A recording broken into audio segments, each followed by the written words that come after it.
Olá, meus amigos, aqui é o professor Marcelo Puxero da Silveira, este é o canal Resenha Forense. Seguimos então aqui com a resenha do comentário à Metafísica de Aristóteles por Santo Tomás de Aquino. Como eu já falei anteriormente, a gente tem que tomar um pouco de cuidado para tentar fazer alguma sincronia, né, da versão que eu tenho aqui do Edson Bini, que é traduzida direta do grego, com a versão de Tomás. Não que haja diferença tão discrepante entre os textos, mas é que Tomás mergulha as lições nos capítulos, né? Então, por exemplo, eu estudei com vocês o que seria a lição 4, que abrange o artigo 3 do livro 1 da Metafísica, no vídeo passado. Hoje eu quero falar da lição 5, que abrange um pedacinho do capítulo 3 e um pedaço do capítulo 4 do livro 1 da Metafísica, tá? E no próximo vídeo, dentro dessa série, eu vou falar da lição 6 de Tomás, que abrange ainda o artigo 4 do livro 1 da Metafísica do Aristóteles. A lição 7 também abrange o capítulo 4, então talvez eu coloque tudo, o próximo vídeo eu coloque tudo num balaio só. Então esse vídeo aqui vai ser só o que eu vou chamar de parte 4 e vai abranger um trecho menor. Então vamos lá, ó. Lição 5, capítulo 3 da Metafísica do Aristóteles. Marcelo, eu tô perdido. Se você vir aqui sequinho, você não vai entender nada. Então você tem que ler a Metafísica com você e de preferência até acompanhar a nossa análise aqui de Metafísica do Aristóteles. Tá mais ou menos sincronizado, tá? O que eu chamo de parte 4 aqui abrange o que é parte 4 lá, mas varia muito da conta do próprio Tomás de Aquino aqui nas lições. Então vamos lá, ó. Comentário de Tomás de Aquino. Depois de expor a opinião sobre a causa material, Aristóteles então expõe a opinião, não é, sobre a causa eficiente, tão cara a ele nesse momento, que é o princípio do movimento, né? Ele começa a falar dos pitagóricos, coisa e tal.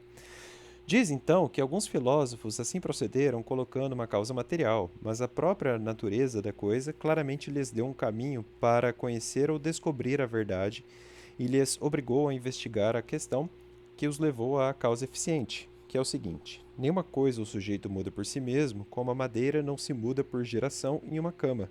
Nem o bronze é uma causa ou melhor, nem o bronze é a causa da sua própria mudança, pela qual chega a ser uma estátua. Ora, é preciso que haja, ou melhor, é preciso que outra coisa seja a causa dessa mudança, que é o artista.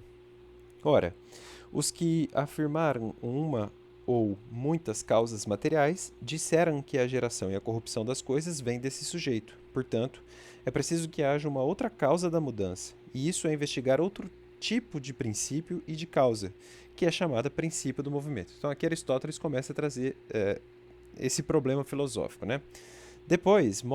Então Aristóteles mostra depois que os filósofos adotaram três posições a referida questão. A primeira posição diz o seguinte: os que adotaram essa via desde o início e disseram que há uma causa material não se preocuparam muito com a solução dessa questão.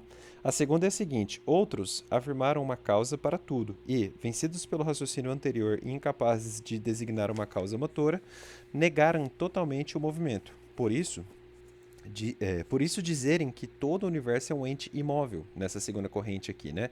Nisso se diferenciaram dos primeiros filósofos da natureza, que diziam que a substância é uma causa de todas as coisas, embora se mova por rarefação e condensação, para que assim muitos se gerem de um. Essa foi a opinião de Parmênides e Melisso. Ora, é evidente que os que dizem que o todo é uno e imóvel não entenderam tal causa, isto é, a causa motora, pois, ao acabarem com o movimento, procuraram em vão por uma causa de movimento, exceto Parmênides, pois, apesar de considerar que há uma segundo a razão, afirmou haver muitas segundo os sentidos. A terceira corrente, então, seria daqueles que afirmaram haver muitas substâncias das coisas e concordaram com o raciocínio que pôs em causa, ou melhor, que pôs uma causa motora. Afirmaram como causas quente e frio, fogo e terra, e assim por diante. Depois, Aristóteles expõe as opiniões dos que afirmaram a causa eficiente não só como o princípio do movimento, mas também como o princípio do bem e do mal nas coisas. Ora, nem o fogo, nem a terra, nem todos os corpos foram, pois, suficientes causas da boa disposição ou estado que algumas coisas já têm e que outros adquirem por alguma produção. Por isso, não é razoável que fogo, terra ou similares sejam a causa da referida boa disposição das coisas, nem era razoável que pensassem isso, nem considerassem que a boa disposição foi por acaso autômata, isto é, ocorrência casual, cuja causalidade fosse alterada apenas por acaso, embora alguns pensadores disserem isso como Empédocles, e os que afirmaram só a causa material, como é evidente no livro 2 da Física. Por isso, foi necessário encontrar, além dos 4 elementos, outro princípio da boa disposição das coisas. E Aristóteles realmente segue assim na obra.